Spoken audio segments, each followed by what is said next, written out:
সোনাপুৰৰ কচুতলিত মুখ্যমন্ত্ৰী উচ্ছেদিতক মৰমেৰে বুজালে মুখ্যমন্ত্ৰীয়ে। বুজি পালি নাম কত তোৰ নাম কি দালাল বিলাকক কৰবা পাইছিলি আমি তাৰমানে আমাৰ দেউতা মাটি ৰাখিছিল ইয়াতে আজি দেউতাই মাটি ৰাখিছিল 45 বছৰ কিমান ঘৰ মানুহ ততে এই মছজিদ এটা ততে মছজিদতে বহি আছ এতিয়া মছজিদতে আছো ৰাস্তাৰ ওচৰতে আছো তোৰ নাম কি কচুতলিত লৰা ধপৰা নকৰিবলৈ মৰমেৰে সকীয়াই দিলে মুখ্যমন্ত্ৰীয়ে।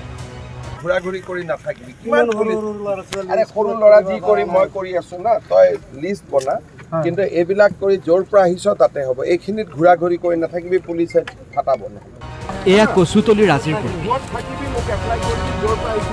দৌৰা-দৌৰি হুলস্থুল কৰি দিলে কেতিয়াবা গণ্ডগোল হৈ যাব আকৌ বিপদ হ'ব বুজিলি আমি সোণাপুৰ বাতৰি নদীৰ ওচৰত যেন থাকি আপুনি যে আহিছে কচুতলি তাৰ কাৰণে বহুত বহুত ধন্যবাদ দে হেণ্ডশেক লগা হয় হয় দে হেণ্ডশেক লগা কচুতলিত প্ৰশাসনৰ এটা দলৰ সৈতে উপস্থিত হ'লগৈ মুখ্যমন্ত্ৰী ডক্টৰ হিমন্ত বিশ্ব শৰ্মা।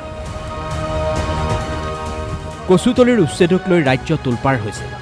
900 পৰিয়ালক উচ্ছেদ কৰি 1000ৰো অধিক ভূমি বেদখলমুক্ত কৰিছিল চৰকাৰে। সেই উচ্ছেদিত ভূমিতে এতিয়া কেইবাটাও চৰকাৰী প্ৰকল্প নিৰ্মাণৰ বাবে সাজু হৈছে চৰকাৰ। কচুতলিৰ উচ্ছেদিত ভূমিত হ'ব 10th APBNৰ কাৰ্যালয়।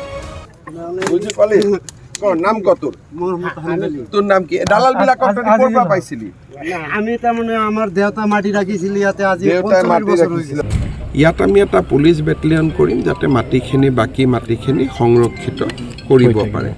কচুতলিৰ উচ্ছেদিত ভূমিক লৈ কি পৰিকল্পনা চৰকাৰৰ সেয়াও ক'লে মুখ্যমন্ত্ৰীয়ে।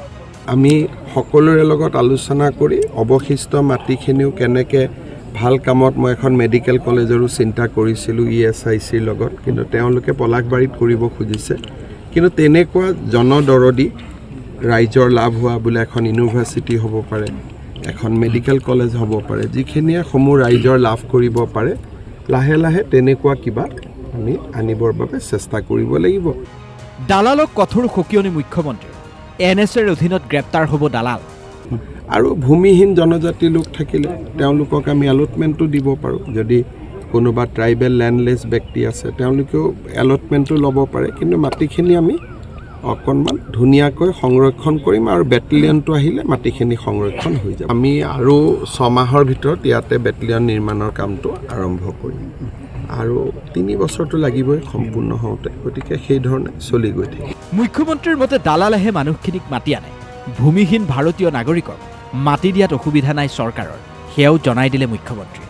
এই মানুহবিলাক লেণ্ডলেছ হয় যি জেগাৰ পৰা আহিছে আৰু যদি প্ৰকৃত ভাৰতীয় নাগৰিক হয় তেওঁলোকে দৰঙৰ পৰা আহিছে নগাঁৱৰ পৰা আহিছে তেওঁলোকক আমি নিজৰ ঘৰৰ জেগাতে মাটি দিব পাৰোঁ। যদি লেণ্ডলেছ হয় নতুন জেগাত আহিব নালাগে যদি লেণ্ডলেছ হয় ভাৰতীয় নাগৰিক হয় আমিতো মাটি দিয়াত অসুবিধা নাই কিন্তু দালালৰ চক্ৰত তেওঁলোক পৰিব নালাগে। সোণাপুৰৰ পৰা ৰঞ্জিত ইংতি DY 365।